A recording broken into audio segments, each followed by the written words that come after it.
বুখারীতে একটা হাদিস আছে, সালাতুন ফিল গার।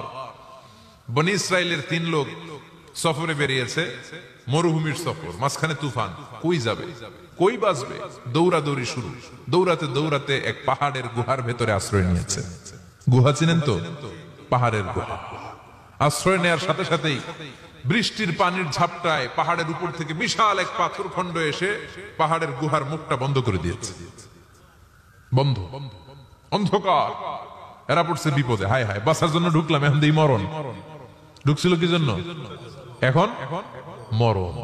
বিশাল পাথরের খণ্ড এসে গুহার রাস্তাটা বন্ধ করে দিয়েছে। 3 জন গায়ে যত শক্তি ছিল ধাক্কায়ও পাথর সরাইতে পারে না। হায় হায়, অক্সিজেন ভিতরে যা আছে আধা ঘন্টায় শেষ হয়ে যাবে।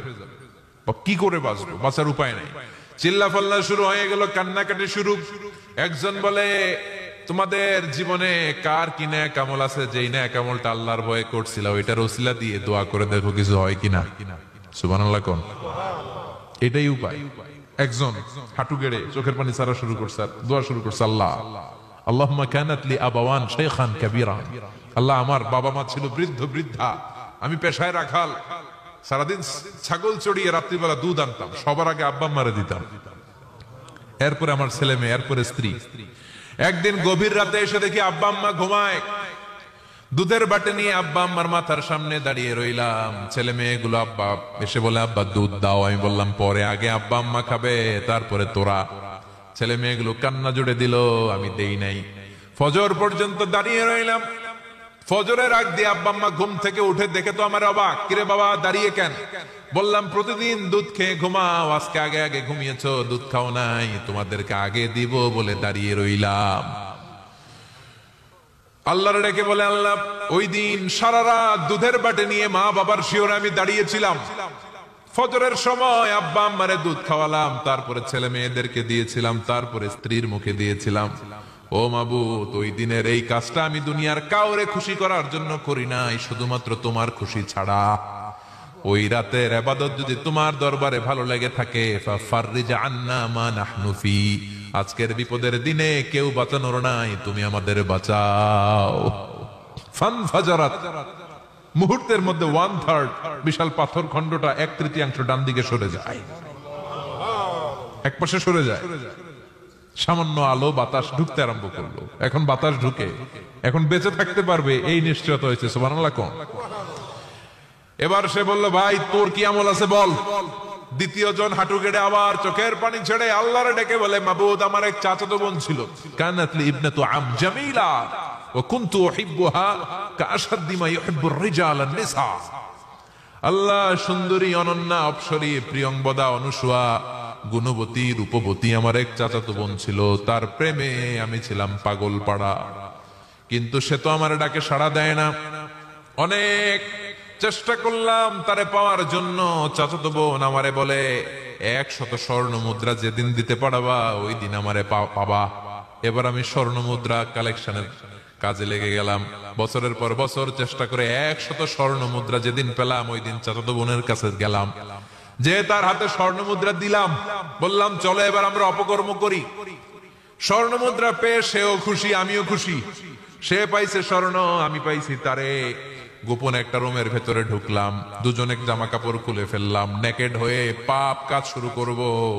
ইন দা মিন টাইম আমার চাচাতো বোন আমারে বলে, ও আমার চাচাতো ভাই, আমারে তুই আমার সতীত্ব তুই নষ্ট করে দিস না, ইত্তাকিল্লাহ, আমার সম্ভ্রম তুই শেষ করে দিস না, ইত্তাকিল্লাহ, আল্লাহরে ভয় কর। আল্লাহ, ওই মুহূর্তে ফিরে আসা কঠিন কঠিন, কিন্তু ইত্তাকিল্লাহ, আল্লাহরে ভয় করে, এই শব্দটা যখন শুনলাম আমার ভিতরটা কেঁপে উঠেছে। আমি মুহূর্তে তোমার ভয়ে জামা পড়ে ওই রুম থেকে চিৎকার মেরে বেরিয়ে গিয়েছি। আল্লাহ, সেদিন আমি পাপ কাজ করি নাই, সেদিন আমি মনের খায়েশ মিটাই নাই, তোমার ভয়ে সেদিন আমি দৌড়ে পালিয়েছি। ওই দিনের ইবাদতটা, আমলটা যদি তোমার কাছে ভালো লেগে থাকে, ফাফাররিজ আন্না ফিমা নাহনু ফি, আজকে যেই বিপদে আছি তুমি বাঁচাও। বলার সাথে সাথে 2/3 2/3 পাথরের খণ্ডটা আরো ডান দিকে সরে যায়। সুবহানাল্লাহ পড়েন। এবার আরো বড় ফাঁকা হয়েছে। এবার তারা বেরোতে চেষ্টা করলো, দেখে মাথা বেরোয়, শরীর বেরোয় না, হাত বেরোয়, পিঠ বেরোয় না। পা বের হয়, দেহ বের হয় না, আরো ছুটতে হবে। এবার বাকি আছে কয়জন? সে দোয়া করতে শুরু করলো, আল্লাহ ইস্তাজারতু উজারাক, আমি ব্যবসায়ী ছিলাম, অনেক শ্রমিক ভাড়া করে একদিন একটা কাজ করালাম, সব শ্রমিকের টাকা দিয়ে দিলাম। এক শ্রমিক টাকা না নিয়ে ভাগলপুর কই যে গেছে নিজেও জানি না, ওর টাকা আমার কাছে রয়ে গেল। এই শ্রমিককে আর টাকাটা বুঝাই দিতে পারি নাই। এই টাকা দিয়ে আমি কয়েকটা ছাগল কিনলাম, এই ছাগলগুলো বাচ্চা দিল, ওগুলো বাচ্চা দিল, ওগুলো বাচ্চা দিল, দিতে দিতে বিশাল ছাগলের ডেইরি ফার্ম করে ফেললাম তার ওই টাকা দিয়ে। 1 যুগ 12 বছর পরে সে এসে বলে আমার টাকা ফিরায় দাও। আমি বললাম এই যে ছাগলের ডেইরি ফার্ম পুরোটাই তোমার। সে বলে আতাস্তাজিউ মিন্নি, আমার সাথে ঠাট্টা করো? আমি পাই সামান্য কয়টা টাকা, 1 যুগ আগে যে টাকা পাইতাম ওইটা দিলেই চলবে। আমি বললাম, ও শ্রমিক, তোমার টাকা দিয়ে আমি ছাগল কিনে ব্যবসা করেছি, ছাগল বাচ্চা দিয়েছে, বাড়তে বাড়তে বাড়তে বাড়তে আজকের বিশাল এই ডেইরি ফার্ম, এই ডেইরি ফার্মের মালিক আমি নই, তুমি নিয়ে যাও। বলার সাথে সাথে শ্রমিক আনন্দে নাচতে নাচতে ডেইরি ফার্ম নিয়ে যায়।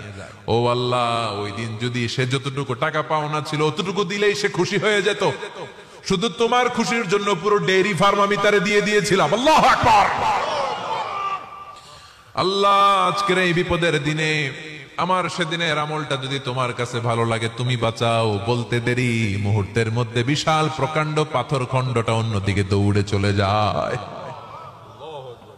পাহাড়ের গুহা ওপেন, পাথর খণ্ড নাই। আল্লাহর শুকরিয়ার তাকবীর দিতে দিতে 3 জন বের হয়ে যায়। সুবহানাল্লাহ পড়েন। সহিহ বুখারীর বর্ণনা, সহিহ হাদিস। নিজের এমন কোন নেক আমল যদি থাকে যে আমলটা শুধু আল্লাহর জন্য করেছিলাম, ওই নেক আমলের ওসিলা দিয়ে দোয়া করলে দোয়া কবুল করবে কে? করতে রাজি আছেন তো? প্রতিদিন 100 বার তাওবা ইস্তেগফার পড়তে রাজি আছেন?